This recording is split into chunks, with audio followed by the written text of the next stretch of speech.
शिव महापुराण आपकी प्रॉपर्टी के लिए वसीयत नहीं दे सकती, पर शिव महापुराण आपकी प्रॉपर्टी को बचाने की नसीहत जरूर देगी कि अपनी प्रॉपर्टी को भाई भाई बहन रिश्ते नाते कुटुंब कबीले कैसे संभाल कर रखना है, हमें आपस में प्रेम की वसीयत कैसी रखना है, हमें स्नेह कैसा रखना है, हमें प्रेम कैसा रखना है।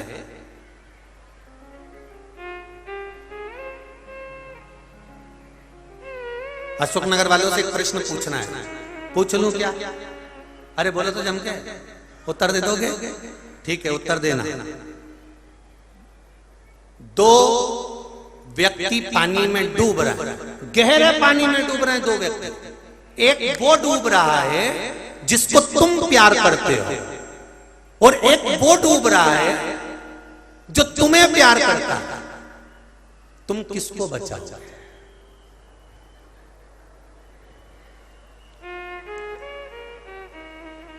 पूछ लो पड़ोसन को, कोनी मार। दो व्यक्ति पानी में डूब रहे हैं, एक वो व्यक्ति जिसको तुम प्यार करते हो और एक वो व्यक्ति जो तुम्हें प्यार करता है। दोनों में से किसको बचाओगे? क्या बोल रही हो? दोनों को? एक ही बताओ, बचाओगी किसको? क्योंकि इतना गहरा पानी, उसमें तुम्हें कूदना है और एक को ही बचा सकते हो, किसको बचाओगे? तो शिव महापुराण की कथा कहती है, जिसको आप प्यार करते हो उसको भले मत बचाना, पर जो तुम्हें चाहता हो उसको बचा लेना, तो जिंदगी अच्छी निकल जाए। जो तुम्हें चाहता, कारण तुम जिसको प्यार करते हो वो संसार है। इसको बचा भी लोगे तो एक दिन कह देंगे कि इसने हमारे लिए क्या करा। और जो तुम्हें प्यार करता है वो देवाधिदेव महादेव है, जो तुम्हें अकेला छोड़ता नहीं, तुम्हें अकेला नहीं छोड़ता मेरा महादेव। जन्म के समय पर तुम्हारे गर्भ में भी पिंड के रूप में विराजमान था, रक्षा करी। मरने के बाद तुम्हारे परिवार वाले तुम्हें शमशान में छोड़ देंगे, तब कोई नहीं रहेगा। आग लगा के सब घर पे जाके आलू की सब्जी और पूड़ी खाएंगे। जो पड़ोसियों के यहाँ से बनकर आई होगी पूड़ी सब्जी वो खा लेंगे और चाय भी पिएंगे, क्योंकि सिर दुख रहा था, रात भर से मर गया था तो रो रहे थे, तो टेंशन में तो सात शिव महापुराण की कथा कर रही है कि आप जिसको चाहते हो वो संसार है, और ईश्वर जिसको चाहता है वो आप हो। वो चाहता है कि संसार में अगर तू अटका, संसार में अगर कहीं फंस गया, कहीं परिवार में परेशानी आई, तो ईश्वर कहता है तू चिंता मत कर, मुझे याद करना, मैं पानी में कूदूंगा और तुझे उस भवसागर से बाहर निकाल दूंगा। वो चाहता है।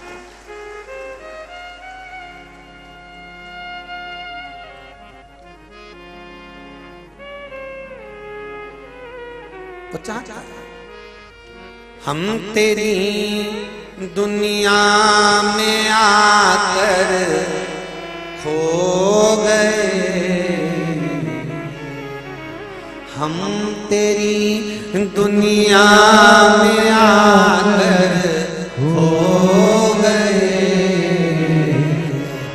कर ना पाए हरि भजन और सो गए, कर ना पाए हरि भजन और सो गए।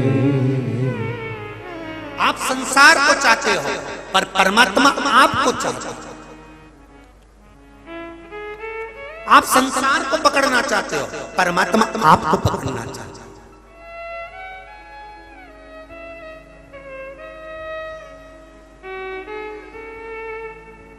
क्या है शिव पुराण में, क्या है शंकर की कथा में, क्या शिव महापुराण में है?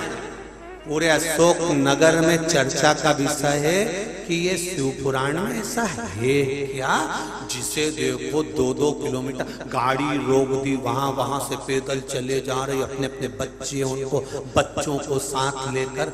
ये मेरी माताओं, आपको करवत निवेदन करता हूँ, प्रणाम करता हूँ, दंडवत करता हूँ कि आपके संस्कार बहुत अच्छे हैं, जो अपने बच्चों को लाकर इस भूमि को चरण पड़वाती हो, इस भूमि को छुआती हो, कि इस भूमि का चंदन, जहाँ शिव महापुराण की कथा होती है, देवाधिदेव महादेव ने माता पार्वती को अमरनाथ की गुफा में अमर कथा सुनाते हुए कहा था, जहाँ शंकर की कथा होगी वो भूमि कोई साधारण नहीं होगी। पार्वती, जिस अमर गुफा में मैंने तुझे कथा सुनाई, शिव कथा जहाँ होगी वो अमरनाथ की गुफा के बराबर होगी। वहां बैठने वाले व्यक्ति को वैकुंठ का सुख की जरूरत नहीं पड़ेगी, वो मेरे कैलाश धाम पर आएगा और मेरे साथ रहेगा। साधारण नहीं हो सकता शिव तत्व।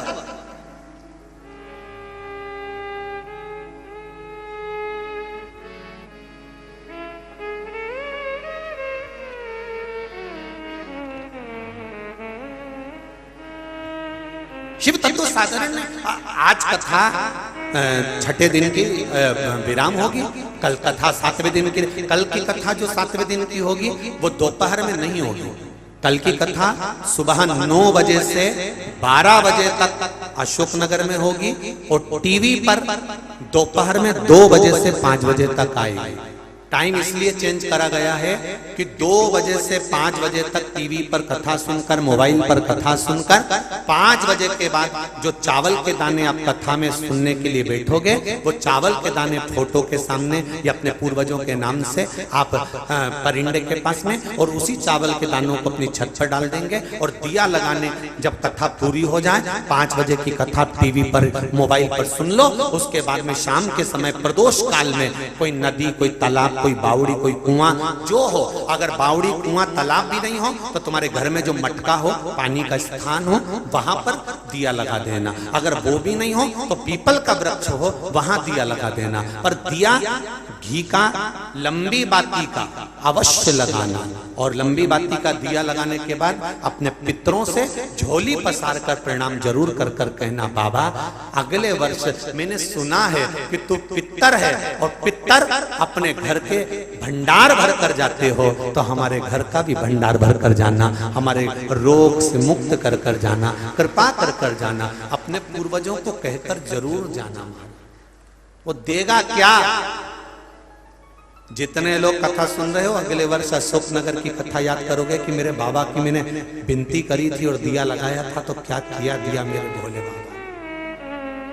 आपको स्मरण होगा, आप ध्यान करें, दिया जरूर लगाओ, पूर्वजों को प्रणाम जरूर करो, उससे विनती जरूर करो, निवेदन जरूर करो। देख, परिवार में समाजस बना रहे, नंबर 1 होना चाहिए, सबका बराबर चलता रहे, ये भाव। तो यहाँ सनकादि ऋषियों ने श्राप भी दिया, सनकादि ऋषियों ने आशीर्वाद भी दिया। तीनों कन्या रोती रोती अपनी मां सुधा के पास पहुंच गई। अपनी माता सुधा के पास गई। यदि विश्वास, भरोसा प्रबल है तो वो मिलता जरूर। सुधा के पास गई, आंख में आंसू आ गए, तीनों रोने लगी। सुधा ने पूछा, मां ने पूछा, बेटा हुआ क्या? बेटा हुआ क्या है, बोलो, तुम क्यों रो रही हो तीनों?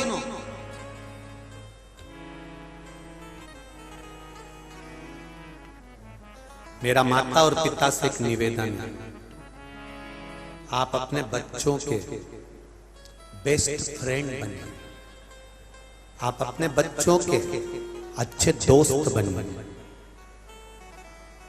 जिस माता पिता के बच्चों से अच्छी दोस्ती नहीं होती माता पिता की, वो बच्चे अपने माँ बाप से बहुत सारी बातें छुपा छुपा कर रखते हैं और फिर अंत बहुत बुरा हो जाता है, अंत बहुत बुरा हो जाता है। आप अपने बच्चों के बेस्ट फ्रेंड बनो। बच्चे का चेहरा उतरा है, तुरंत जाकर पूछ लो, बेटा क्या हुआ बाबू, हुआ क्या तेरे को, क्या हो क्या गया, क्या हो गया, तेरा चेहरा क्यों उतरा, क्या हुआ, तुरंत पूछो। बेटा खुश है, बच्चों से तुरंत पूछो बेटा क्या हुआ, इतनी प्रसन्नता क्यों है। एक दोस्त जो होता है, बच्चे जब बड़े हो जाएं तो उससे दोस्ती जैसा व्यवहार करें, वो आपको सब बता देगा। और मेरा बेटियों से निवेदन है और घर के बेटों से निवेदन है, मेरा बहुओं से भी निवेदन है, अगर कोई बात आपकी बुद्धि में, आपकी चित्त में, आपके मन में अगर आ रही है तो अपने घर के माता पिता से उस बात को शेयर जरूर करो। अपने माता पिता से वो बात जरूर कहो। दुख भी है ना तो माता पिता कुछ भी कर कर उस दुख को काटने का प्रयास करेंगे, उस दुख को काटने का प्रयास करेंगे, ये निश्चित है।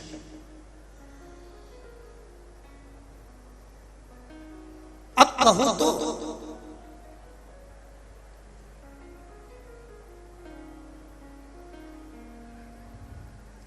आप भगवान से कहना ही नहीं चाहते, आप घर के माता पिता को कुछ बोलना ही नहीं चाहते।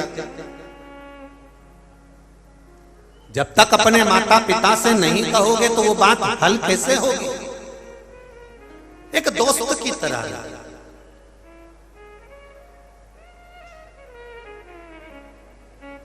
एक बहुत बड़ा वृक्ष, बहुत बड़ा वृक्ष, बड़ का पेड़, बट वृक्ष बहुत बड़ा, उसकी लोग पूजन करते हैं, अर्चना करते हैं, आराधना करते हैं, उससे निवेदन करते हैं। बट वृक्ष की पूजन सारा गांव का लोग करता है, उसकी पूजन करते, उसको प्रणाम करते, उसको दंडवत करते, उसको नमन करते। वो बट वृक्ष की जड़ नीचे से खराब होना चालू करी, बट वृक्ष सूखने लगा तो गांव के लोग आरी लेकर, कुल्हाड़ी लेकर आ गए और उस बट वृक्ष को काटने लगे। उस बट वृक्ष के पास में एक वृक्ष और लगा था। उस वृक्ष ने बट वृक्ष से कहा कि दादा तुम कितने पुराने वृक्ष हो, तुम्हारी पूजन होती थी, तुम्हें लोग प्रणाम करते थे, लोग तुम्हें नमन करते थे, तुम्हारी परिक्रमा करते थे, लोग तुम्हें पानी चढ़ाते थे, दूध चढ़ाते थे, और देखो संसार कितना बुरा है, तुम सूख गए, तुम्हारा काम खत्म हो गया तो लोगों ने तुम्हें काट कर रख दिया। वो बूढ़ा बड़का पेड़, वो बूढ़ा बट वृक्ष पास में खड़े हुए वृक्ष से कहता है ऐसा नहीं है, ऐसा नहीं है, इन्होंने मुझे प्रणाम करा, इन्होंने मुझे जल चढ़ाया, पर आज अगर वो मुझे काट रहे हैं तो अच्छी बात है, कम से कम मेरी ये लकड़ी इनके घर में काम तो आ जाएगी, और वो लकड़ी कुछ ना कुछ किसी का मकान तो बना देगी, उससे मुझे प्रसन्नता होगी, जिससे कोई उसमें रह सकेगा। अब दो चीज समझ लीजिए जरा अच्छे से, आपकी दुख की घड़ी में जैसे बड़ का पेड़ सूखा, पड़ोस के पेड़ ने उसमें आग लगाना चाहिए कि ये लोग पूजन करते थे, आराधना करते थे, अब यही लोग काट रहे हैं। जब दुख की घड़ी आती है तब कई लोग आकर आपको आग लगाने का प्रयास करेंगे। तेरे भाई ने तेरे लिए ऐसा बोल दिया, तेरे रिश्तेदार ने तेरे लिए ऐसा कह दिया, तेरे कुटुंब वाले ने तेरे लिए ऐसा कर दिया। जब दुख की घड़ी आती है, दुख की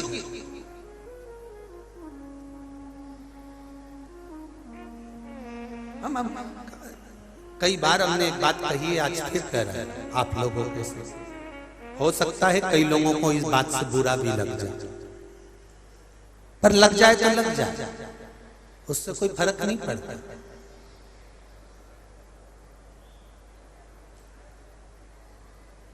कहना चाहते हैं तो बड़े दिल से कहें। आप किसी के पास गए और आपने किसी के सामने जाकर आंख में आंसू भरकर रोए, हमें बड़ा दुखी हूं मैं, और किसी के शरीर में ऐसे ऐसे घूम के कहीं का देवी देवता आया और तुमने उससे कहा मैं बड़ा दुखी हूं, और उसने घूम घूम कर कह दिया तेरे ही घर का है जिसने तेरे ऊपर कुछ कर रखा। अब तुम्हारा दिमाग घूमेगा, 15 दिन पहले मेरी जेठानी से लड़ाई हुई थी, वही मेरे लिए कुछ न कुछ करा के आई होगी और उसी ने मेरा बर्बाद कर दिया। फिर तुम्हें याद आया कि मेरे मामा ससुर ने कुछ करा होगा, तुम्हें याद आया मेरी मौसी सास ने कुछ करा होगा। एक बात अपनी जिंदगी में, दिमाग में अच्छे से बिठा कर रखना, संसार में किसी की सामर्थ्यता नहीं है कि कोई तुम्हारा बुरा कर दे। बुरा केवल तुम्हारा अपना कर्म कर सकता है, इसके सिवा कोई बुरा नहीं।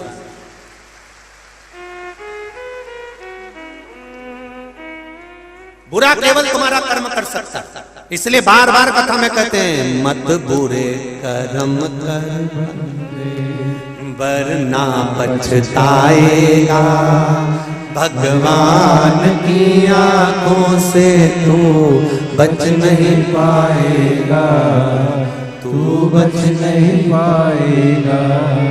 संसार में किसी की सामर्थ्यता नहीं है। कोई कहता है इसने जादू कर दिया होगा, कोई कहता है इसने टोना कर दिया होगा, कोई कहता है इसने ये कर दिया होगा। संसार में किसी की सामर्थ्यता नहीं है कि कोई तुम्हारा बुरा कर दे। अगर बुरा करने वाले बैठे होते तो सबसे पहले मोदी या टाटा बिरला या अंबानी कोई निपटा देते। अगर इतनी शक्ति होती, बोलो री जी सही है कि गलत है?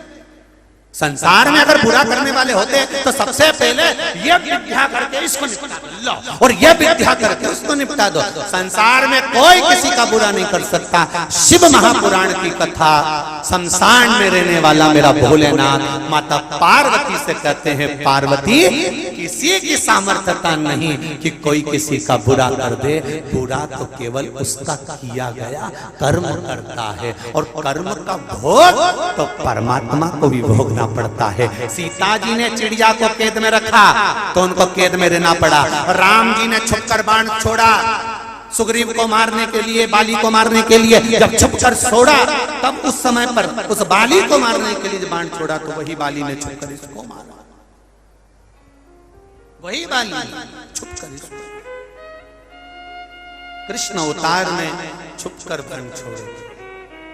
कर्म का भोग भोगना है। बस ये बुरा भला तो जाने दो कि कौन ने बुरा करा कौन ने भला करा। हाँ एक बात जरूर है, दुनिया के लोग कितना ही कुछ कर लें, आप शंकर की शरण मत छोड़ो। जब एक लोटा पानी रोज शिव जी को चढ़ाने के लिए जाओगे तो 16 साल के बाद अगर वो बच्चे दे सकता है तो क्या हमारे संकट नहीं हल सकता है? उससे एक कतराया है। देखिए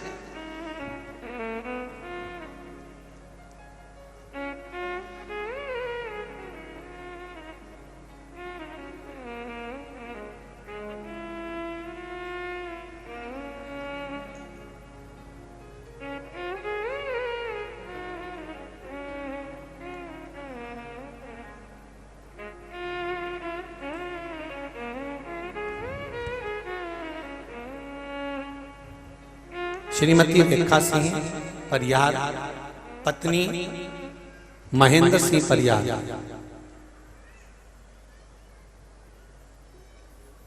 ज्योति शिवपुरी से आई हुई है। कहीं बैठी हो तो हाथ हिला सकते हैं, जहां कहीं भी बैठी हो हाथ हिलाइए। दोनों हाथ इस तरह से आप हिला देना जहां कहीं भी बैठे हो। पत्र में लिखा है, भोले बाबा का क्या मैं बखान करूं गुरुदेव। मेरे पति कभी पूजन पाठ नहीं करते थे, विश्वास नहीं था उनको भगवान पर। उनके मुख से कभी मैंने भगवान का नाम नहीं सुना, पर आस्था चैनल के माध्यम से कथा सुनना प्रारंभ करी और बाबा ने हमारे संकट हरना प्रारंभ करी। गुरुजी, हमारा एक प्रकरण राजस्व विभाग में चल रहा था, लेकिन पटवारी कादिक ने मना कर दिया था कि तुम्हारा यह काम नहीं होगा, चाहे तुम साम दाम दंड भेद कुछ भी लगा लो, ये कार्य नहीं होगा। मई के महीने में मैं कुबेरेश्वर धाम गई। जिस दिन मैंने कुबेरेश्वर बाबा के दर्शन किए, उसी दिन कंकर और शंकर की पूजन करी कुबेरेश्वर धाम में जाकर। उसी समय पर पटवारी का फोन आ गया कि आपका केस, बाबा की कृपा ऐसी हुई है कि आप केस जीत गए हैं और आपका काम हो गया है। मात्र विश्वास रख कर गए, केवल विश्वास, केवल भरोसा। और कितने पत्र ऐसे आए हैं जिसमें बच्चों ने एग्जाम दिया है, अपने अपने रिजल्ट तक लगाए हैं बच्चों ने, अपने रिजल्ट कि हमारा भगवान ने केवल एक बेलपत्री पर शहद लगाने से हमारा भगवान ने जो रिजल्ट बनाया है, पास करा है, उसका हम वर्णन नहीं कर सकते। कई कई पत्र ऐसे बहुत। महाराज शिव कृपा बिना नहीं हो सकती, तेरी कृपा बिना न हिले एक भी अणु, लेते हैं श्वास तेरी कृपा से तनो तनो। बखान क्या करूं मैं राखों के का, चपटी भगोत में खजाना कुबेर का। शुरुआत भी मेरा शिव है और अंत भी मेरा शिव, उसके सिवा कुछ नहीं।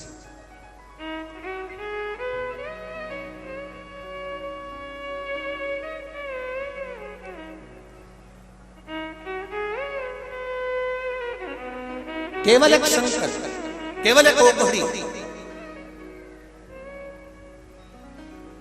बच्चों से मित्रता का भाव रखो। स्वधा ने पूछा क्यों रो रही हो? रोने का कारण क्या है?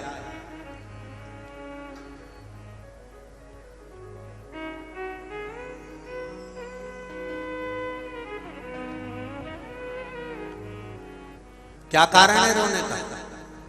क्यों रो रहे?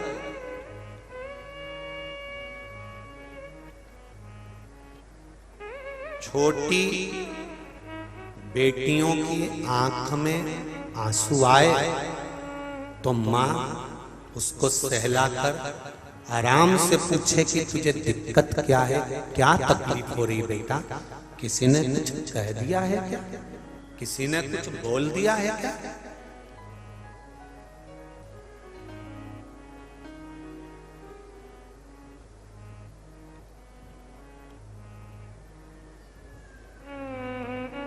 क्या किसी ने कुछ कहा? क्या किसी ने कुछ बोला है?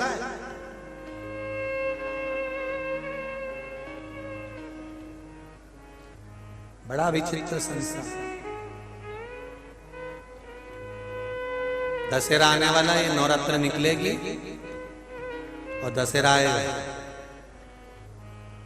रावण जलाते हो यहाँ पे? अरे बोलो तो जम के, जलाते हो? क्या करा था उसने सीता जी का? जम के बोलो जरा। हरण करा था, केवल सीता जी का हरण करा था। तो रावण आज तक जल रहा है, आज तक। और जलने से पहले दशहरे मैदान में उसकी मुंडी ऐसी ऐसी घूमती और वो भी जम जम के हंसता है, ठाका लगाकर। रावण कहता है मैं लंकेश हूं, और हंसता है, और हंसकर सारे संसार के लोगों को एक प्रेरणा देता है कि मैंने तो केवल सीता का स्पर्श मात्र कर उसको लाकर लंका में बिठाया था, मैंने तो उसका केवल हरण करा था। तो मुझे आज तक जला रहे हो, मुझे जलाना छोड़ो। जो ये छोटी छोटी बेटियों का जीवन नष्ट कर रहे हैं और उनका साथ गलत करते करते हैं, अब उनके पुतले जलाना प्रारंभ करो। वो रावण भी कहता है, 5 साल की बेटी, 4 साल की बेटी, 6 साल की बेटी, 3 साल की बेटी, 8 साल की बेटी, ये छोटी छोटी लड़कियों के साथ में जो गलत कृत्य करते हैं, रावण की जगह मोहल्ले में इनके पुतले जलना चाहिए, दशहरे पर रावण नहीं। कब तक रावण जलाओगे? किस समय तक रावण चलेगा? रावण से बड़ा कृत्य करने वाले तो यहां बैठे होंगे। रावण से गलत कृत्य करने वाले इस भारत की भूमि पर ना जाने कितनी गलियों में पड़े हुए होंगे, कितने, उनको जरा ढूंढो तो निकलेंगे। नवरात्र में केवल देवी की आराधना कर ली और बाद में छोटी सी कन्या पर या घर की बहन बेटी पर गलत दृष्टि दे दी, माता रानी कभी प्रसन्न नहीं होने वाली रे, कभी जिंदगी में नहीं होने वाली, कभी जीवन में नहीं होने वाली। जो नारी का सम्मान नहीं कर पाया, नारी का आदर नहीं कर पाया, नारी का सत्कार नहीं कर पाया, उसकी जिंदगी में वो कुछ नहीं कर पाया, कुछ भी नहीं। रावण ने सीता जी का हरण करा, ले जाकर रखा, रावण नष्ट हो गया। कौरवों ने द्रौपदी का चीर खींचा, पूरा कौरवों का वंश नष्ट हो गया। जो जिस भाव में नारी तत्व स्त्री तत्व में शंकर और शिव और शक्ति दोनों स्त्री के अंदर होती है। पहले की कथा में आपको अगर मालूम हो तो हरतालिका तीज शिव महापुराण की कथा को सुनना, उसमें वर्णन करा था। केवल एक नारी ऐसी होती है जिसके अंदर आधा शिव तत्व होता है और आधा पार्वती का तत्व होता है। अर्ध नारेश्वर भगवान का पूरा भाव अगर देखना हो तो नारी में देख सकते हो। उसके जब जीवन में दुख आता है, अकेली खड़ी रहती है जूझने के लिए, अकेली, तब उसके साथ शिव होता है। पूरे परिवार पर जब बोझ आ गया, पूरा परिवार जब दुखी हो गया, सारा घर का व्यक्ति रो रहा होता है, केवल एक नारी ऐसी होती है सबको धीर बंधवा देती है। चिंता मत करो, सब अपने काम में लगे, वो अंदर जाकर भोजन बना देती है, सबके लिए तैयारी कर कर रख देती है। तुम टेंशन मत लो, तुम करो, मैं हूं, संभाल मांगे। क्या उसको दुख नहीं है? क्या उसको तकलीफ नहीं है? क्या उसके जीवन में आंखों में आंसू नहीं है?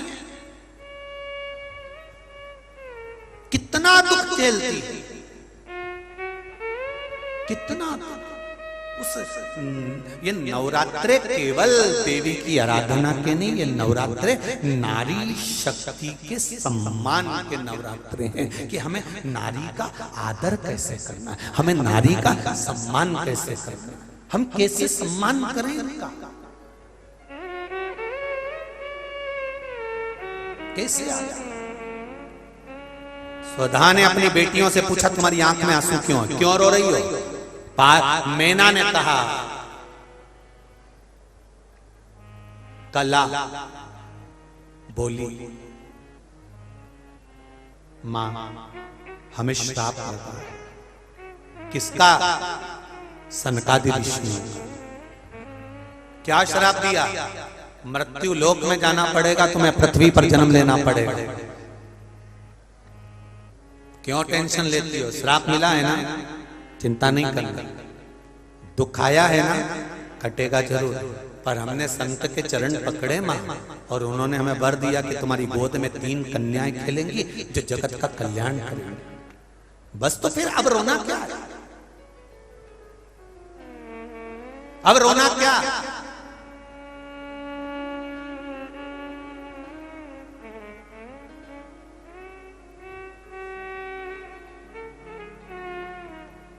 अगर परिवार में बना सकते हो तो थोड़ा सा समाजस बनाकर चलना।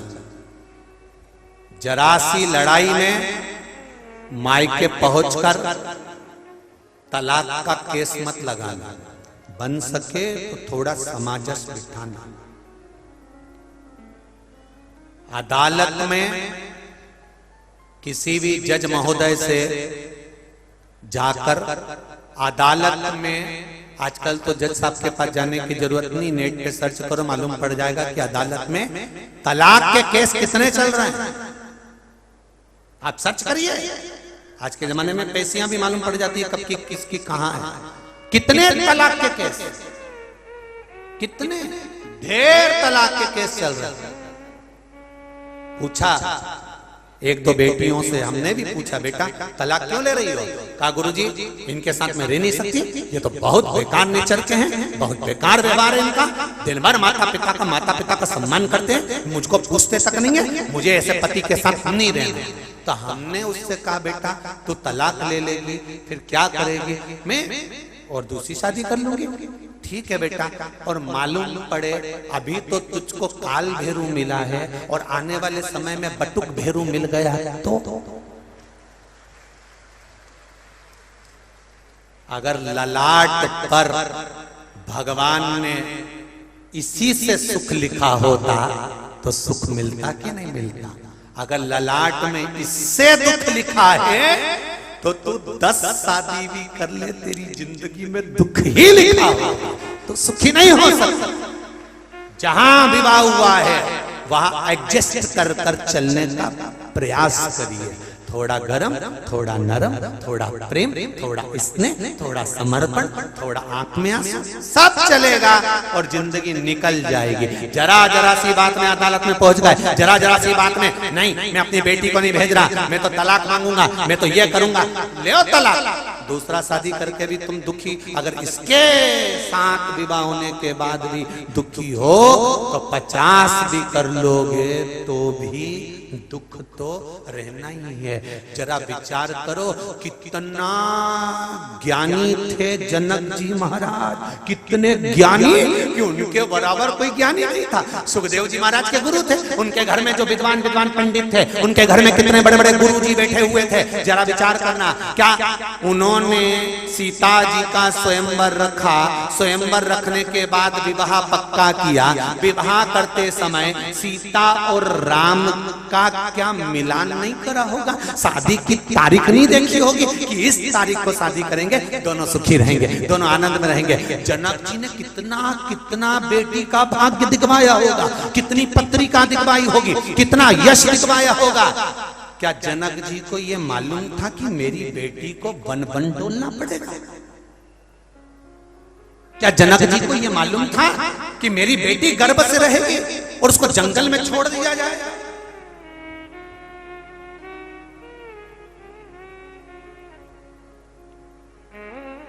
उसको यहां तुम्हारे करीला धाम किसको मालूम था कि गर्भ से रहेगी बेटी और उसको वन में ले जाकर छोड़ दिया जाएगा? जनक जी ने अपनी बेटी को लाड और प्यार से पाला था, जनक जी ने अपनी बेटी को इतने स्नेह से पाला था, जनक जी ने अपनी बेटी को फूलों की तरह पाला था। क्या जनक जी भाग्य कितनी बार पूछे होंगे, पंडित जी बताओ मेरी बेटी की पत्रिका देखकर बताओ? पंडित जी ने कहा होगा बहुत बढ़िया, राशि सुख होगा, ये होगा, हाथी होगा, घोड़ा होगा, सब कुछ हुआ, सब कुछ मिला, पर ये ललाट पर जो लिखा था वो तो भोगना पड़ा, वो दर दर भटकना पड़ा। ये किस्मत में जो लिखा है वो तो भोगना। तब सीता जी विचार करी कि अब किस्मत में जो लिखा है तो वन वन तो मुझे जाना, करना क्या चाहिए? शंकर भगवान का स्मरण करो। पार्वती जी ने भी सीता जी को ज्ञान उपदेश अनसुईया जी के रूप में दिया था और सीता जी को समझा दिया था कि बस शिव भक्ति का एक मूल रखिए, दुख कटेगा और शीघ्र कटेगा, सारी समस्या का हल। जम के बोलो जरा, एक लोटा जल शिव को समर्पित। बाबू आप दिल से कहेंगे, वो दिल से कहो, दिल से। स्वधा पूछ रही तुम रो रही हो क्यों?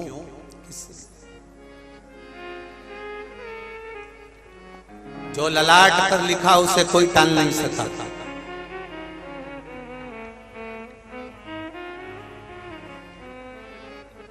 कई लोग कहते हैं हम नहीं जाते बद्रीनाथ।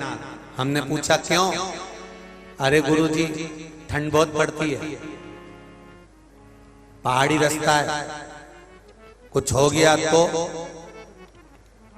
तो तुम्हारा पूरा परिवार गया, तुम नहीं गई? अगर वहां कुछ हो गया तो? और जिससे पूछा था वो घर में रह गए, जो गए थे वो दर्शन कर कर आ गए। और ये बाथरूम में स्नान करने गई और पांव फिसल गया और सीताराम हो गई। ले मां बद्रीनाथ में सोच रही थी कुछ हो गया तो शिव महापुराण की कथा कहती है जन्म मरण परण मेरे शंकर के हाथ में है। मृत्यु किस जगह पर होगी, कहां होगी, कब होगी, कितने बजे होगी, किस घड़ी, किस पल, किस क्षण मरोगे, उसने लिख कर भेजा है। इसलिए हर पल, हर घड़ी, हर क्षण खुशियां मना कर जियो। कब कौन सा आखिरी समय आ जाएगा मालूम ही नहीं पड़ेगा। सारा अचार बरनी में भरा की भरा रह जाएगा, रोटी फ्रिज में डब्बे में धरी की धरी रह जाएगी, फल पूरे फ्रिज में रखे रह जाएंगे, सब पड़ा रह जाएगा। इसलिए रोज अच्छे से खाओ पियो और जिंदगी मस्त जियो। क्या किसको रोइए, चादर तान के मस्त जियो। कई लोग कहते हैं गुरुजी हमारे ऊपर कर्जा बहुत है, इतने कर्जे में हम कैसे अच्छे से जी सकते हैं। तो होन दो ना, कर्जा है ना। पहले तो एक निवेदन है कि कर्जा का नाम ही है। कर्जा कब लेते हो, जब तुम दुकान डालना हो, परिवार के लिए कुछ करना हो, किसी के लिए कुछ करना हो, प्रॉपर्टी लेना। कर्जा कर्जा कर्जा परिवार के लिए कर करके जा, उसी का नाम जम के बोलो जरा, कर्जा उसी का नाम है। तो कर्जा कर करके मर गए, आखिरी में चले गए, ना सही से खा सके ना रह सके। कर्जा हो भी गया तो भोलेनाथ जी पर छोड़ दो, शिव जी पे छोड़ो और प्रसन्न रहकर अपने जीवन को जियो। प्रसन्न होगा, देखा जाएगा, चुका देंगे, समय आएगा तब चूक जाएगा।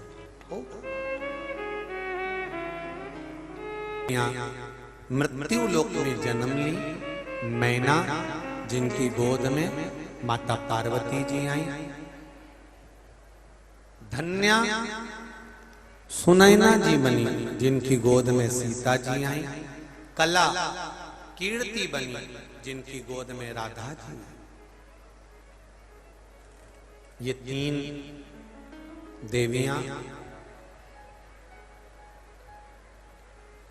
तीन की गोद में। एक बात ध्यान लगाकर स्मरण करिएगा,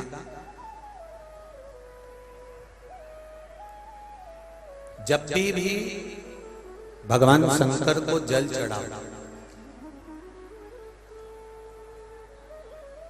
जल चढ़ाते समय ये शिवलिंग, ये पीठिका पार्वती जी का हस्त कमल, ये शिवलिंग शंकर भगवान, ये जलाधारी, राइट में गणेश, लेफ्ट में कार्तिक, बीच में अशोक सुंदर। ऊपर से जो जल गिर रहा है एक एक बूंद कर कर शिव जी की 5 लड़कियां जया, विषहरा, शामली बारी, दौतली, देव, ये जो शिवलिंग रखा है,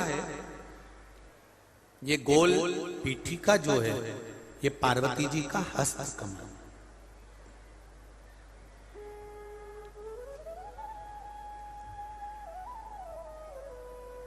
जिन बेटियों के विवाह में या बेटों के विवाह में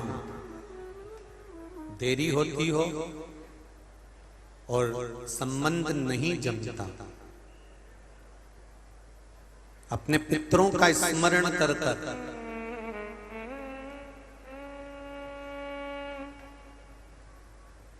सोमवार की सोमवार शिवलिंग पे जल चढ़ाने से पहले पीठिका पर 7 बार जल घुमाने के बाद शिवलिंग पर अगर चढ़ाया जाए तो उस बेटा बेटी का संबंध 3-4 महीने में बाबा की कृपा से जम ही जाता है।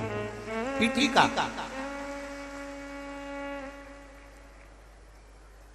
क्यों?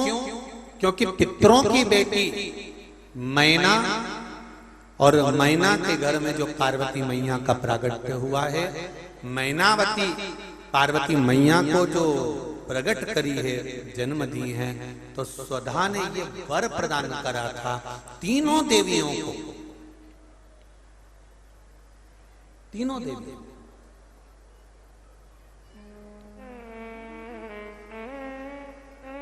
एक बात अच्छे से समझ लीजिए, सनकादि ऋषि ने तो श्राप दिया, श्राप देने के बाद वर दिया कि तुम्हारे यहाँ 3 बेटियां जन्म लेंगी, मृत्यु लोक में तुम्हें जाना पड़ा।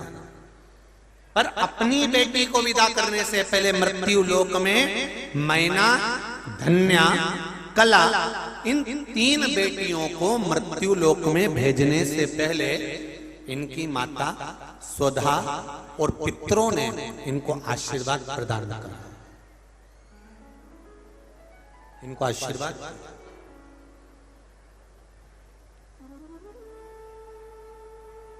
महाराज वर दिया। पार्वती जी की माता मैनावती, मैनावती की माता सुधा देवी, सुधा देवी ने वर दिया, ए मैना, धन्या, कला, तुम मृत्यु लोक में जन्म जरूर लोगी, पर एक बात का स्मरण रहे, तुम्हारे गर्भ से जो 3 देवियां प्रकट होंगी, उन 3 देवियों का मात्र नाम उच्चारण जल पितरों की तृप्ति कराएगा, और जो तुम्हारे नाम का स्मरण करेगा वो भव सागर से तर जाएगा, उस भव सागर से तर। अब देखिए, स्वधा की लड़कियां मैना, धन्या, कला, मैना के घर में पार्वती मैया प्रगटी, और पार्वती मैया ने खूब तप साधना करी।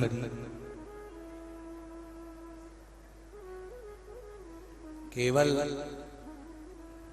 पार्वती जी का ही स्मरण नहीं है, यहाँ पर गंगा जी का भी स्मरण है। गंगा जी का भी स्मरण यहाँ करा गया। जितना तप माता पार्वती जी ने भगवान शंकर को पति बनाने के लिए करा था, उससे दुगना तप माता गंगा ने शंकर भगवान को पति बनाने के लिए करा था, दुगना तप।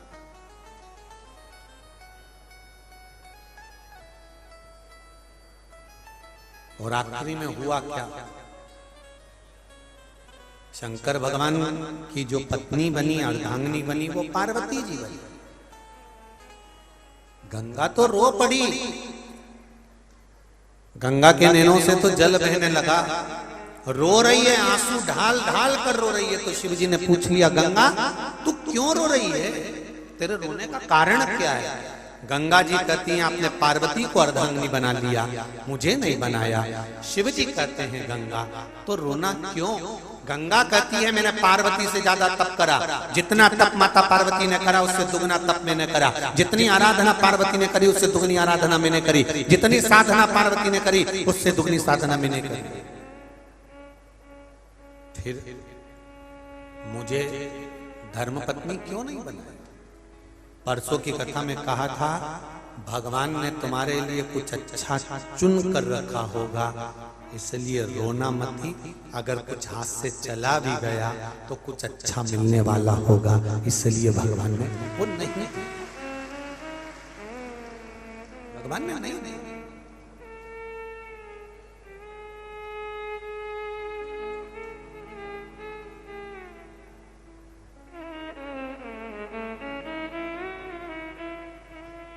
कभी भी यदि दुख आ भी जाए ना, तो भगवान पर कभी दोष मत मढ़ना।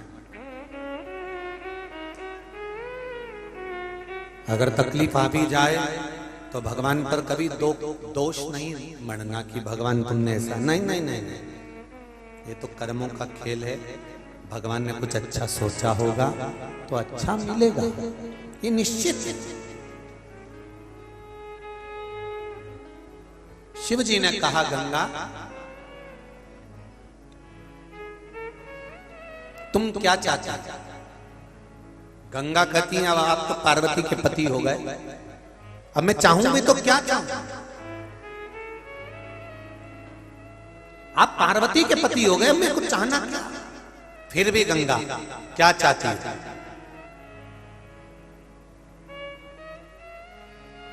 गंगा कहती है आपका और मेरा नाम जुड़ जाए, ऐसा कुछ वर दे दो। शिवजी ने कहा गंगा मैं तुझे वर देता हूं, जो भी गंगा की डुबकी लगाएगा वो तेरा और मेरा नाम साथ में लेगा, हर हर गंगे बोलेगा और उसको आनंद की अनुभूति। हर हर गंगा ने दूसरा वर मांगा, अगर किसी व्यक्ति की अस्थियां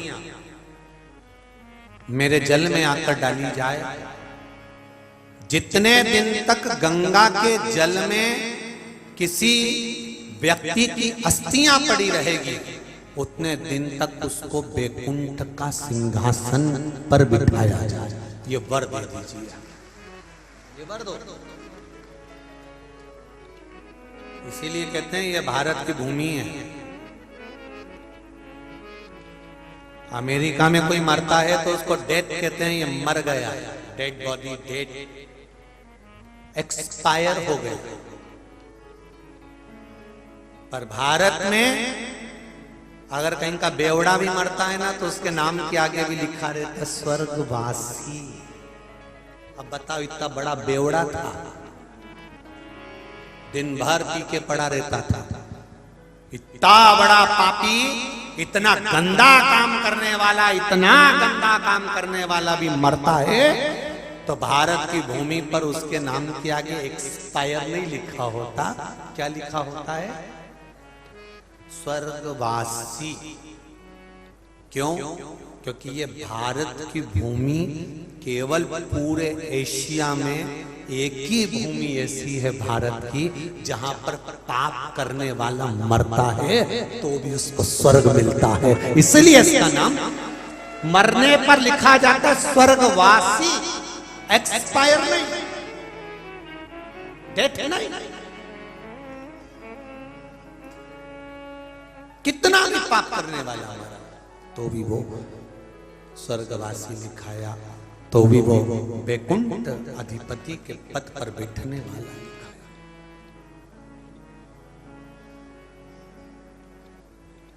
इसीलिए कहते हैं चंदन है इस देश की माटी, तपोभूमि हर ग्राम है, हर बाला देवी की प्रतिमा बच्चा बच्चा। उसको पहचान, ये भूमि की प्रबलता, ये भूमि का प्रताप है,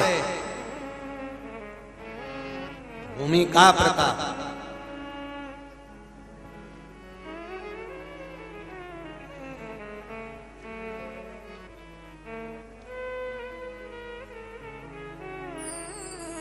भगवान से प्रार्थना करा करो, कभी कभी शिव जी से कहते रहा करो, अगला जन्म देना तो भारत की भूमि पर देना, और भारत की भूमि पर जन्म देना तो किसी सनातनी के घर में पैदा करना, सनातनी के घर में पैदा करना तो उसके घर में पैदा करना जिसके घर में एक लोटा जल शिव जी को चढ़ाया जाता हो, वहां पैदा।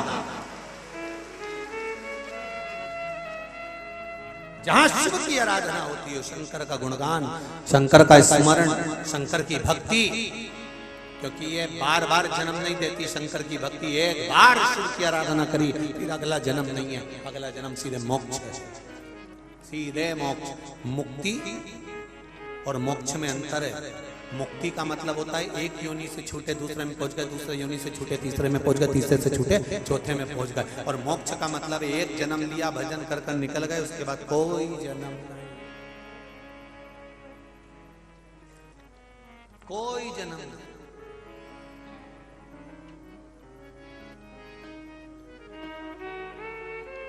सारे जन्म छूट कर।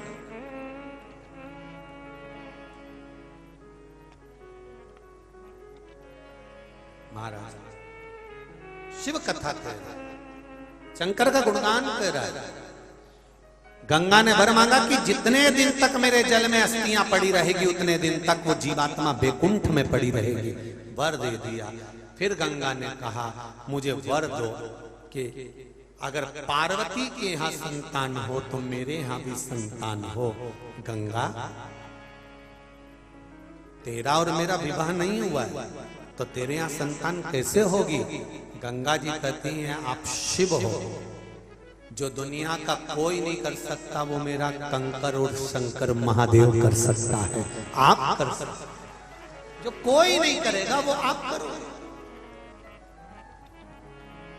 एक पत्र आया है,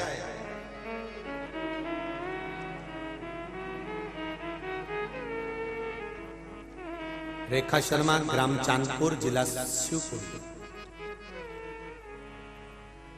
मेरा छोटा बेटा मैथ बायो से 12th 90% के अंक से पास होने के बाद बीए के साथ साथ यूपीएससी सिविल सेवा आईएएस परीक्षा की तैयारी पर था। सब कुछ बहुत अच्छा चल रहा था गुरुदेव। अचानक ऐसी विपदा आ गई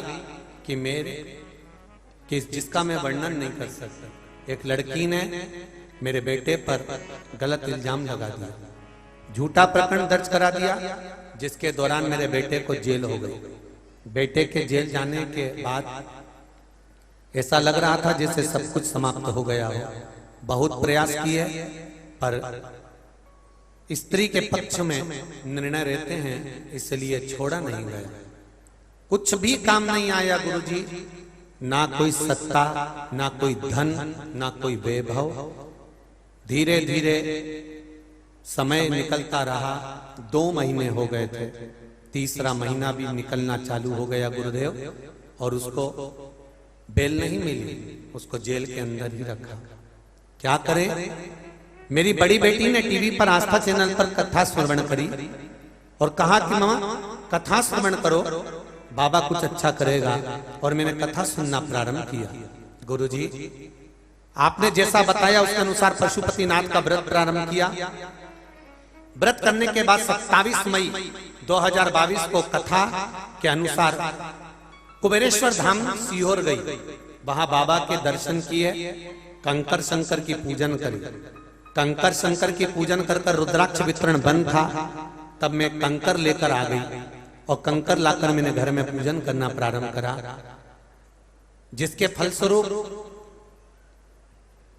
80 दिन 3 महीने से 10 दिन पहले तक कोई भी बेल नहीं होना थी। पर बाबा की कृपा ऐसी हुई कि जब मैं कुबेरेश्वर धाम से आई और आने के तीसरे दिन ही मेरे बेटे को छोड़ दिया गया और सारा केस समाप्त हो गया। गुरुदेव ये शिव है, औघड़ी शंकर, त्रिकालदर्शी, कैलाशी, अविनाशी शिव। आप हृदय से कहेंगे। हम कई बार कहते हैं कुबेरेश्वर धाम की धरा, कभी सीहोर का कुबेरेश्वर धाम कभी आए तो वहां कंकर शंकर है, वहां तो कंकर की पूजन होती है। कंकर का पूजन कर लिया, शंकर का पूजन कर लिया और दिल से कह दिया, वो दिल से सुन लेता।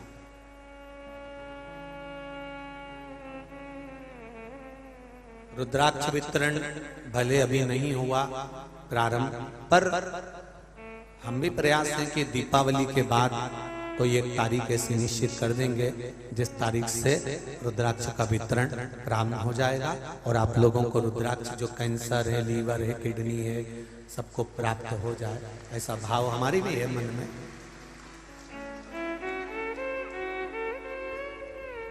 चित्त वृत्ति से, मन से शिव की आराधना।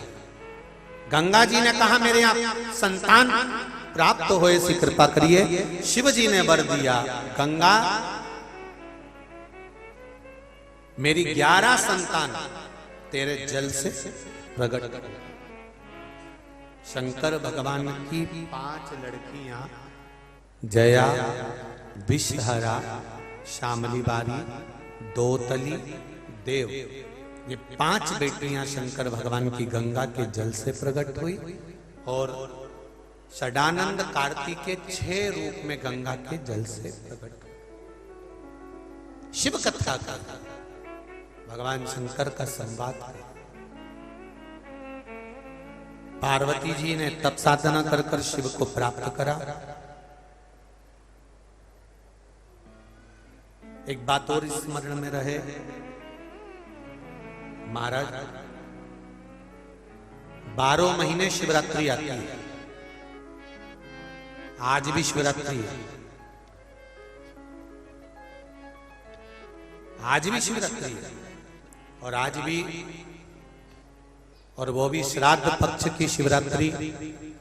कितने किस्मत वाले हैं अशोकनगर वालों, बहुत बहुत साधुवाद कि श्राद्ध पक्ष की शिवरात्रि में तर्पण शिव महापुराण की कथा सुनकर अपने पूर्वजों को पार लगा। ये श्राद्ध पक्ष की शिवरात्रि एक लक्ष्य को लेकर शिव महापुराण की कथा रखी है, जिससे जितने भी जीव इस कथा को श्रवण करें, उनकी 71 पीढ़ी के कोई जीव अगर कहीं भोग रहे हों तो वो तर जाएं, इसलिए इस कथा को रखा गया।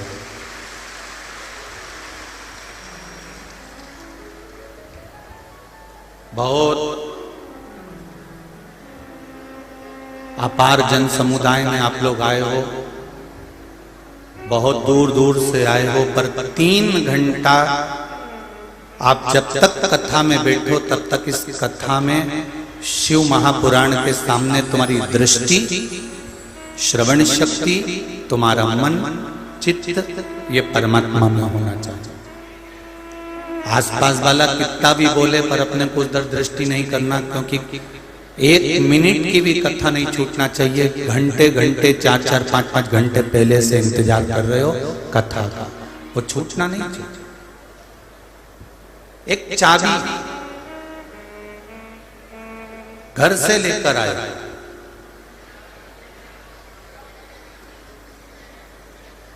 और वो चाबी अगर कहीं गिर गई, खो गई,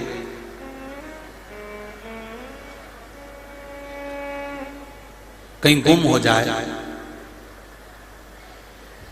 या वो चाबी कहीं छूट जाए, तो परेशानी आएगी कि नहीं आएगी? अरे जम के तो बोलो।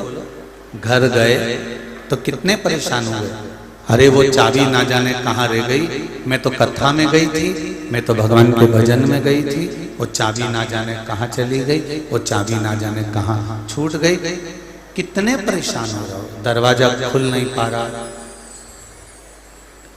दरवाजे की दूसरी चाबी ढूंढ कर लगाने का प्रयास करा तो भी वो चाबी नहीं लग पा रही, बहुत बहुत प्रयास करा, परेशान हो गए। एक चाबी तुम्हारी कथा में कहीं छूट गई तो तुम परेशान हो जाते हो, मोबाइल कहीं छूट गया तो परेशान हो जाते हो। मुंबई गए, एड्रेस रखा था, मकान नंबर भी था, कॉलोनी का भी स्मरण था, फ्लैट का भी मालूम था, और मुंबई पहुंचे और मकान नंबर, घर का नंबर, एड्रेस कहीं खो गया, छूट गया, तो परेशान हो गए कि नहीं हो गए? हो गए ना। चाबी छूट जाए तो व्यक्ति परेशान हो जाता है, मोबाइल नंबर छूट जाए तो व्यक्ति परेशान हो जाता है, घर का पता छूट जाए तो व्यक्ति परेशान हो जाता है, मोबाइल कहीं छूट जाए तो व्यक्ति परेशान हो जाता है। तो शिव महापुराण की कथा कहती है, मनुष्य शरीर प्राप्त करने के बाद अगर भोले नाम छूट जाए, शंकर का नाम छूट जाए, तो जिंदगी नरक हो जाए, जिंदगी बेकार।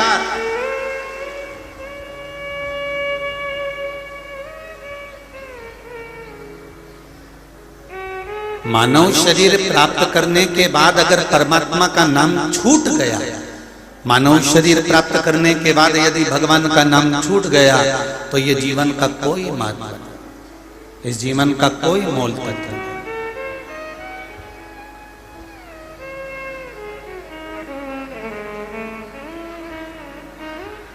आप अगर भगवान पर विश्वास कर रहे हो,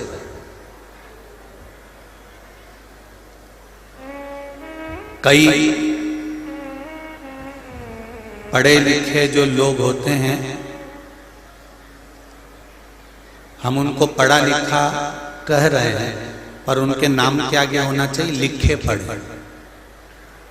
पढ़ा लिखा व्यक्ति कभी ये नहीं कहता कि ईश्वर नहीं है। लिखा पढ़ा व्यक्ति जो होता है ना, वो कह देता है अरे कोई भगवान है क्या, कोई ईश्वर है क्या, कोई शंकर जी पे लोटा बल के जल चढ़ाने से कुछ होता है क्या, क्या भगवान को बेलपत्री चढ़ाने से कुछ होता है क्या, क्या भगवान को एक बेलपत्री पर शहद लगाकर चढ़ाने से कुछ होता है क्या। जो पढ़ा लिखा है, जो विद्वान है, जो पढ़ा लिखा व्यक्ति है, वो कभी संशय नहीं करेगा कि परमात्मा है कि नहीं है। क्यों? क्योंकि पढ़ा लिखा डॉक्टर भी होता है, और डॉक्टर जब किसी पेशेंट को, किसी मरीज को जब इलाज करता है, और इलाज करते समय जब ऑपरेशन करने के लिए जाता है, ऑपरेशन कर कर जब वापिस आता है, तब एक ही बात कहता है, अब ये अगर शरीर बेकार हो चुका है, पूरा समाप्त हो चुका है, तो वो कहता है कि अब मेरे हाथ में नहीं, अब उसके हाथ में है। मतलब पढ़ा लिखा व्यक्ति भी ये जानता है कि ईश्वर है।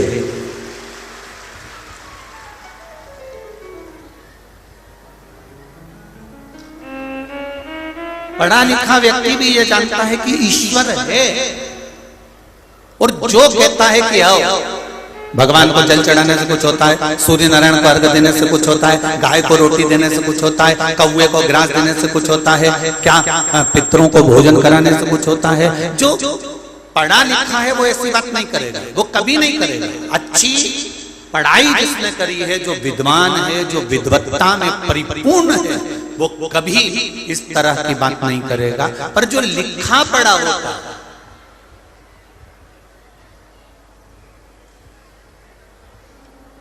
जो लिखा पढ़ा होगा, वो कर सकता है।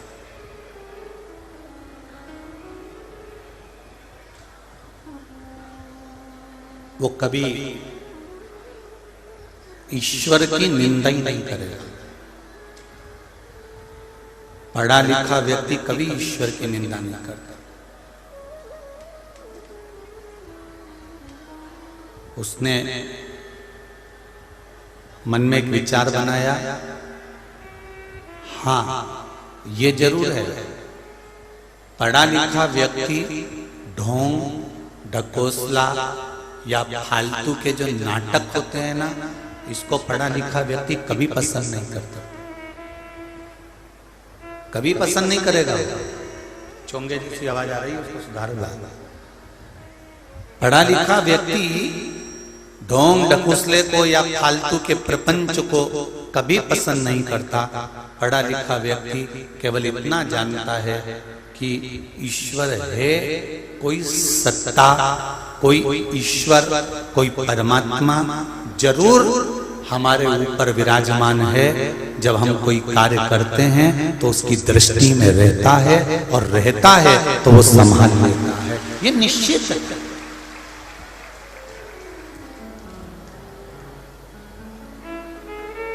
कितने सारे आए हो आप, कितने, और जितने अंदर हो उससे दुगने बाहर हो, और जितने बाहर हो उससे दुगने रोड पर हो। जरा विचार करिए, कितनी मोटरसाइकिल आई होगी, कितनी फोर व्हीलर गाड़ी आई होगी, कितने ट्रैक्टर आए होंगे, कितनी बसें आई होंगी। जरा विचार करिएगा, क्या सारी गाड़ियों में, सारी मोटरसाइकिल पर, सारी फोर व्हीलर गाड़ियों में, सारे ट्रैक्टर पर, क्या सब जो गाड़ी चला रहे हैं वो पक्के ड्राइवर हैं? पक्के ड्राइवर हैं क्या सब? नहीं। कोई कोई ने तो कहा चलो मैं ले चलता हूँ, छोड़ देता हूँ, चलो मेरे पीछे बैठो, मैं अभी छोड़ के आता हूँ। भले वो नया ड्राइवर है, उसको नहीं मालूम गाड़ी चलाना, फिर भी वो लेकर आ गया। अब किसके भरोसे पर आए? तुम ड्राइवर के भरोसे पर नहीं आए हो, तुम देवाधिदेव महादेव के भरोसे पर आए हो, क्योंकि मैं महाकथा सुनने जा रही हूँ। ये निश्चित है कि वो मुझे संभाल लेगा। एक पत्र आया है, जरा ध्यान दिए इस पत्र पर।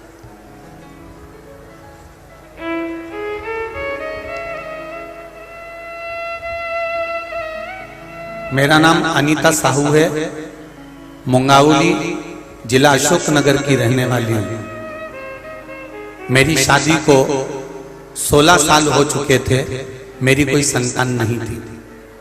कहीं बैठी हो अनीता साहू तो दोनों हाथ हिलाइएगा। अनीता साहू जहां बैठी हो दोनों हाथ हिलाइए एक बार तो पहचान में आ जाएंगे। जहां कहीं बैठी हो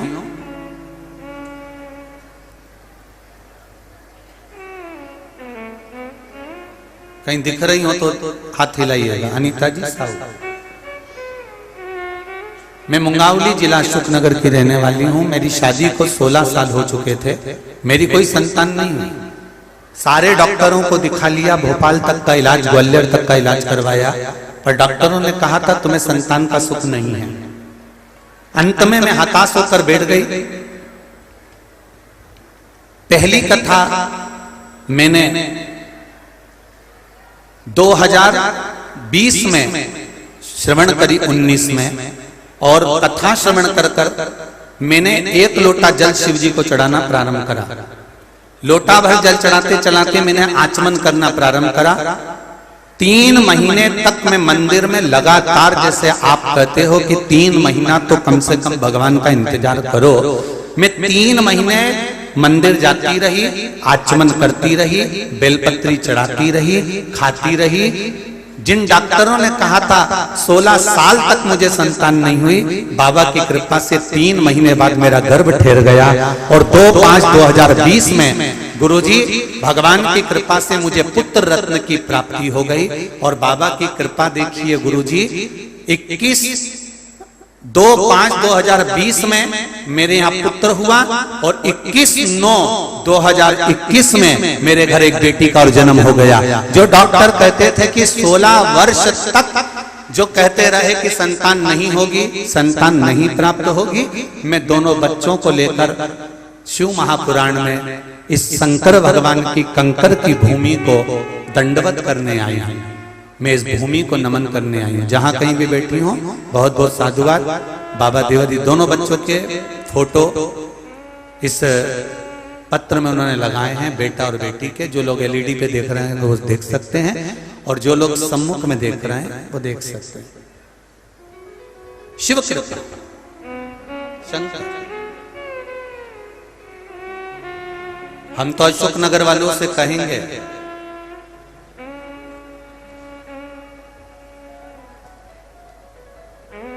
जो लोग छूट गए, जो लोग रह गए, उनसे निवेदन है 5 मिनट के लिए भी कथा के पंडाल में जाना और इस भूमि की रज को, कंकर और शंकर की इस रज को अपने शरीर पर एक बार जरूर लगाना, तो ऐसा महसूस करोगे कि मैं कैलाश धाम घूम कर आया हूं। ये निश्चित है। और केवल अशोकनगर के नहीं, जो 26 तारीख से मंदसौर में 2 बजे से 5 बजे तक मंदोदरी शिव महापुराण की कथा होने वाली है, मेरा संपूर्ण मंदसौर के आसपास के क्षेत्र वालों से भी निवेदन है 5 मिनट जाओ और शिव महापुराण के उस पावन प्रांगण में, पंडाल में 5 मिनट हाजिरी, अपने जीवन का कंकर और शंकर का दर्शन अवश्य करो। आज सांसद महोदय, बहुत प्रसन्नता की एक बात कहना चाहूंगा कि यहां कहीं एक भवानी प्रसाद जी आए हुए हैं जो जोधपुर से आए हैं। उन्होंने सीहोर ऑफिस में फोन लगाया और सीहोर ऑफिस में फोन लगाने के बाद फिर उन्होंने वापिस वहां से नंबर लेकर आशीष जी को फोन किया। आशीष जी को फोन कर उन्होंने बताया कि अशोकनगर के निवासियों को और सांसद महोदय को हमारी तरफ से गुरुजी धन्यवाद देना।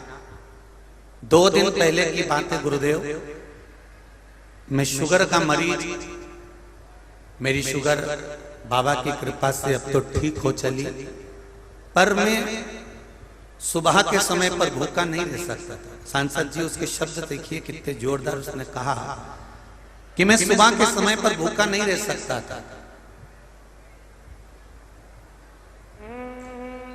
और इतना धन भी मेरे पास में नहीं था, मैं ट्रेन से आ गया था। बदल बदल कर यहां तक, वो जहां भी बैठे हो श्रवण कर रहे। वो कहते हैं मैंने थोड़ी देर बाबा से विनती करी कि मुझे दवाई लेना है बाबा, कुछ खाने का अगर व्यवस्था हो जाए। सांसद महोदय आपको बहुत बहुत धन्यवाद दूंगा। एक व्यक्ति चाय की केटली और 2 टोस्ट लेकर उनके पास पहुंच गया और कहा बाबा जी ये चाय लीजिए और ये टोस्ट लीजिए। आपको बहुत बहुत धन्यवाद दूंगा मैं सांसद महोदय, बहुत बहुत साधुवाद।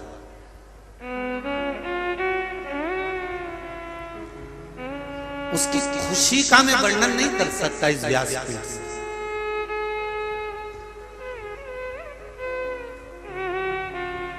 एक बात जरूर कहूंगा, जितने लोग कथा सुन रहे हैं उन सभी को, आपके नगर में अगर कथा हो ना शिव महापुराण की, और कभी आपको लगे कि इतना लोग मेला ठेला आया है, तो निवेदन है मेरा, आपके दरवाजे पर जो मांगने आएगा भिक्षुक, उसको आप दोगे।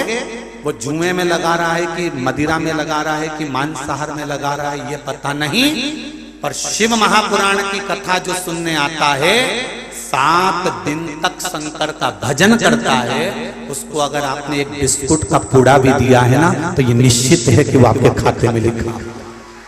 आपने जो उसको खिलाया है, जो आपने उसको दिया है, एक गिलास पानी भी अगर पिलाया है, सेवा करी है, तो उसका फल आपको प्राप्त जरूर होगा, ये निश्चित है।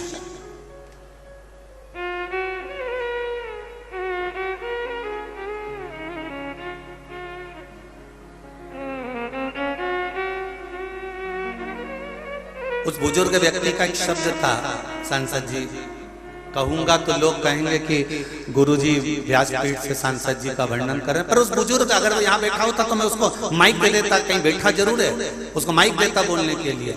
उसका शब्द था कि इनका नाम कृष्ण पाल है और ये भी यादव हैं। कहना चाहूंगा मेरे भगवान कृष्ण भी यदुवंश में हुए थे, और जैसे उन्होंने द्वारका का आनंद कराया था, वैसे इन्होंने अशोकनगर में आनंद कराया। मैं कहना उसके बुजुर्ग के शब्द इतने प्रबल शब्द थे महाराज, इतने। ये शिव कृपा है, ये शंकर की उदारता, उसकी करुणा।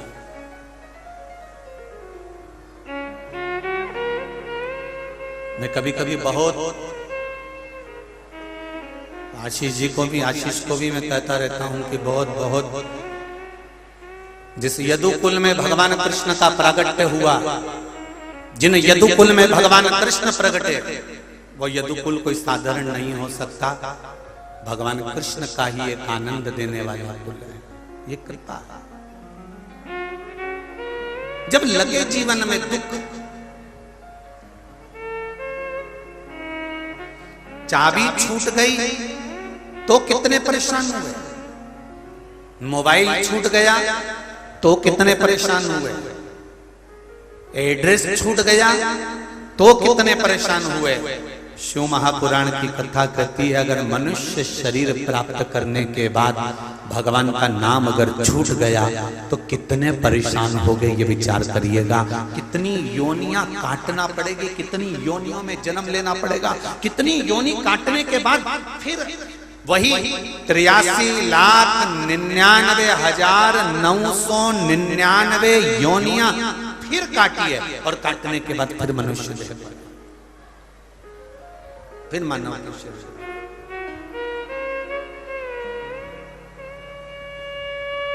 फिर मानव का शरीर प्राप्त करें।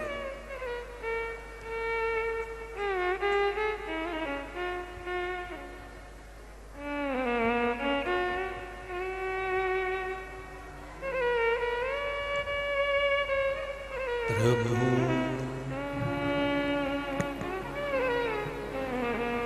हम जरा विचार करें, हम जरा हृदय चित्त रखें, स्मरण।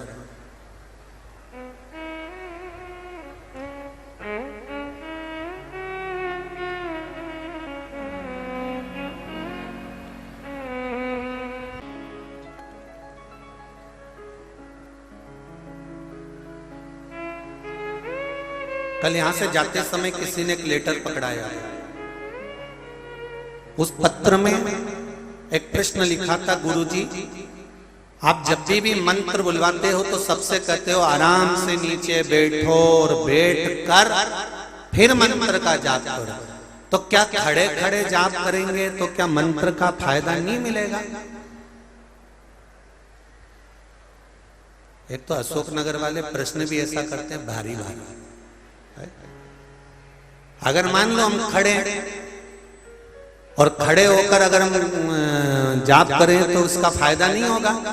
तो जिसने प्रश्न किया था उसके लिए एक निवेदन है कि अशोकनगर में बहुत सारी पोया समोसा की होटल है, तुम जाके देखना कि समोसे तो वो ऐसे ही ट्रे में तल के डाल देता है, पर जो पोहा बनाता है ना उस पोहे को बनाकर वो एक भगोना होता है ना तवेला, उस तवेले में पानी गर्म कर कर उसके ऊपर पोहा रख देता है। पोहा उस तवेले के ऊपर क्यों रखता है? बोलो रे जम के बोलो जरा। पोहा गरम बना रहे, इसीलिए हम आपसे कहते हैं कि पोहे को इधर उधर नहीं रखना, गरम पानी के भगोने पर रखा तो शाम तक गरम रहेगा, और बैठ कर जाप किया तो तब साधना का फल 4 गुना प्राप्त हो जाता है, उसका फल तो मिलता है।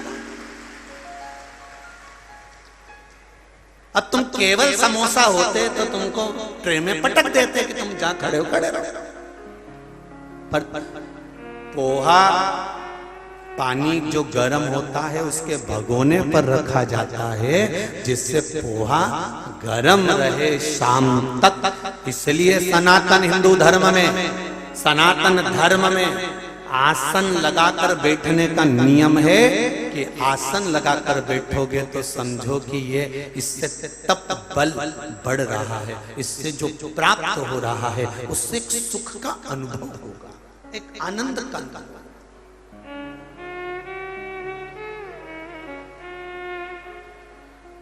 प्रभु का नाम ना छूटो, भगवान की भक्ति ना छूटो।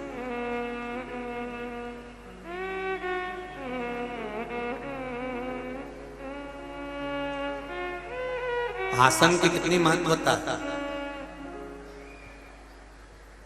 शिव महापुराण की कथा में लिखा है, और यदि आप स्कंद पुराण पढ़ेंगे और कुन्म पुराण पढ़ेंगे या ब्रह्म विवर्त पुराण पढ़ेंगे तो उसमें भी मिलता है कि आसन लगाकर बैठकर जाप किया जाए, पाठ किया जाए, स्मरण किया जाए, कीर्तन किया जाए, उसका फल हजारों गुना प्राप्त होता है, हजार। हम तो इस पंडाल के बाहर, और जितने लोग इस पंडालों में बैठे हैं और पंडाल के बाहर जितने लोग भी खड़े भी हैं, तो हम तो उनसे भी कहेंगे शिव पुराण में आए हो, जहां तक बैठने की व्यवस्था हो, अगर जमीन भी मिले, क्योंकि जमीन भी शिव पुराण की साधारण नहीं, कंकर शंकर की भूमि है, जमीन भी मिले तो 5 मिनट बैठकर कथा सुनकर फिर जाए, खड़े खड़े चप्पल पहन के मत निकल जाए। 5 मिनट बैठो पर बैठो, कथा का स्मरण करो। मैंने तेरे ही भरोसे ओ बाबा, तेरे ही भरोसे हवा बिच उड़ती जावांगे बाबा, रोर हथों छठी नाम करती जावांगे, भोले मैं तेरी पतन, शंभो मैं तेरी पतन। उसका स्मरण करना।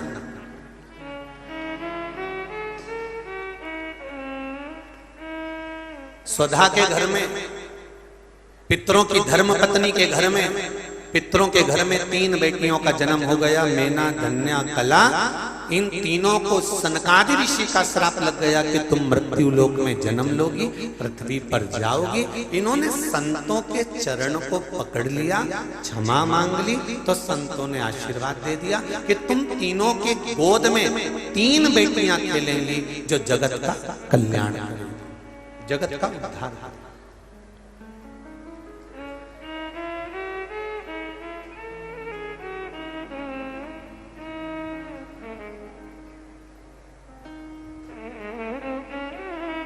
बहुत ध्यान देना।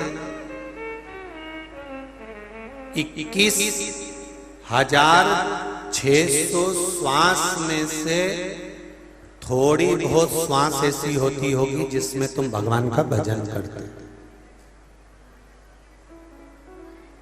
21,600 श्वास में से आधी श्वास तो तुम्हारी सोने में निकल जाती है। 21,600 में से आधी श्वास सोने में निकल गई और कुछ श्वास बची तो अपने घर के कामकाज में निकल गई, कुछ श्वास बची तो अपने परिवार में निकल गई, कुछ श्वास बची खाने पीने में, जिंदगी जीने में निकल गई, कुछ श्वास बची। उस श्वास का सदुपयोग वही हुआ जो तुमने भगवान की भक्ति में लगाया, जो तुमने कीर्तन में लगाया।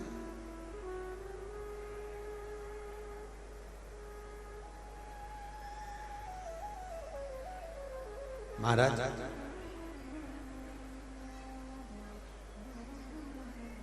गाय के पीछे बछड़ा चलता है। बोलो किस किस ने देखा है? जम के हाथ बोलो जल्दी से, हाथ उठा के। गाय के पीछे बछड़ा चलता है, ये निश्चित है।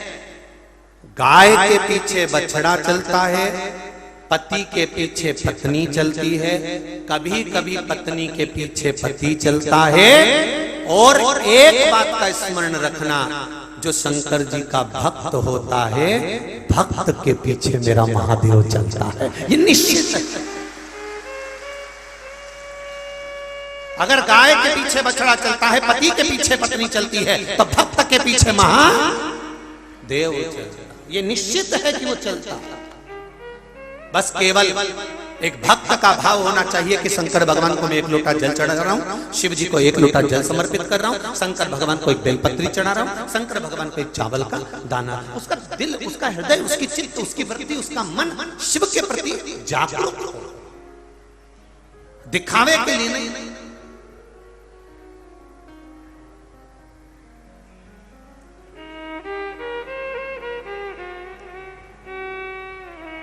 आप दिखावे के लिए अगर भगवान को पाना चाहोगे तो भगवान कभी नहीं मिल सकता, कभी भी। आप कितना ही प्रयास कर लो, परमात्मा नहीं मिलेगा। हाँ, अगर निर्मल मन सोमो ही पावा, अगर आपका मन साफ है, निर्मल है, आपके भीतर कपट नहीं, छल नहीं, बेईमानी नहीं, प्रपंच नहीं, तो भगवान मिलेगा निश्चित।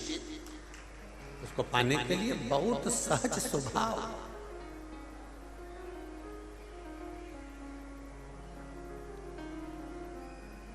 संतों ने श्राप दिया, संतों के चरण पकड़ लिए। संतों ने श्राप दिया और संत के चरण पकड़े। संत के चरण पकड़े तो उन्होंने वर दे दिया कि 3 कन्या तुम्हारे यहाँ, तीनों देवियों क्या 1-1 कन्या आई। इसको कहते समाजस बनाना।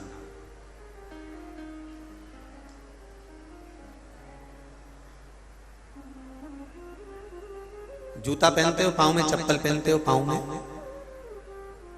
किसी को 5 नंबर की चप्पल जूता, किसी को 7 नंबर का जूता, किसी को 9 नंबर का जूता, किसी को 6 नंबर की चप्पल, किसी को 5 नंबर की चप्पल, 5 नंबर का जूता आता है।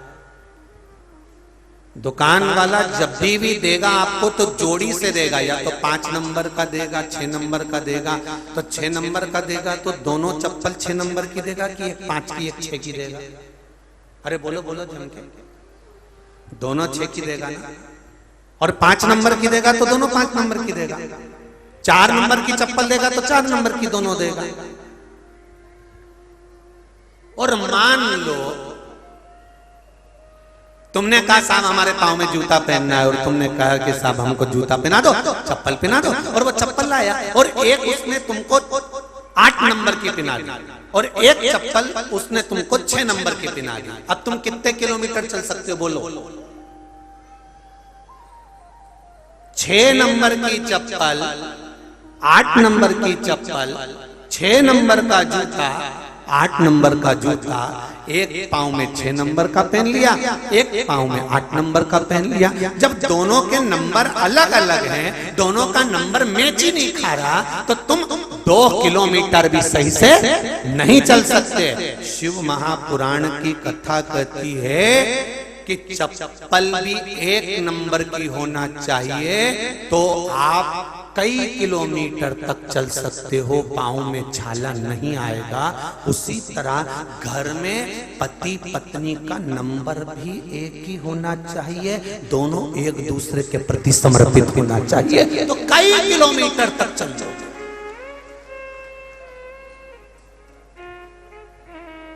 अब जेठानी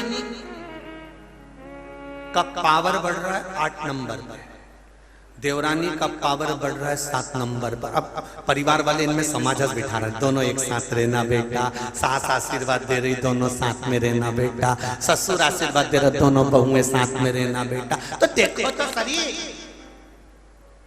कि कैसे इनको बिठाया जाए एक जगह। ये बिना अगर 8 नंबर 7 नंबर 6 नंबर 5 नंबर बदल बदल कर जूता पहनोगे तो 2 किलोमीटर नहीं चल सकते। दोनों का बराबर भाव होना चाहिए। पति जितना पत्नी के प्रति समर्पित हो, पत्नी उतनी पति के प्रति समर्पित होना चाहिए, तो कई किलोमीटर तक की यात्रा हो सकती। कई किलोमीटर। एक भाई दूसरे भाई पर जितना समर्पित है, उतना एक भाई दूसरे भाई पर समर्पित हो, कई किलोमीटर की यात्रा हो सकती है। बचपन, जवानी, अधेड़ी कितनी निकल जाएगी। और अगर समर्पण पूरा नहीं है, एक भाई ने पूरा समर्पण करा और दूसरा समर्पित होने को तैयार नहीं है, तो समझ लो एक जूता 8 नंबर का है और एक जूता 6 नंबर का है, 2-4 किलोमीटर से ज्यादा नहीं चल पाओगे। बचपन, जवानी, अधेड़ी तक झेलोगे, ज्यादा होगा तो थोड़ा और निकाल लोगे, पर अंत तक नहीं चल सकते। दोनों का लेवल बराबर होना चाहिए। परिवार में तुम्हारे जितने सदस्य रह रहे हैं, सास रह रही है, ससुर रह रहा है, बेटे रह रहे हैं, बहुएं रह रही हैं, पोता पोती, नाती पंती, जितने भी घर में रह रहे हैं, इन सब से निवेदन है कि सब बराबर का समर्पण रखिए। अगर जेठानी जितना समर्पण देवरानी पर रखे, देवरानी उतना समर्पण जेठानी पर रखे, बड़ा भाई जितना रखे, छोटा उतना रखे, दोनों का समर्पण बराबर चलेगा तो ये जिंदगी पार उतर जाएगी। कोई विवाद नहीं, कोई क्लेश,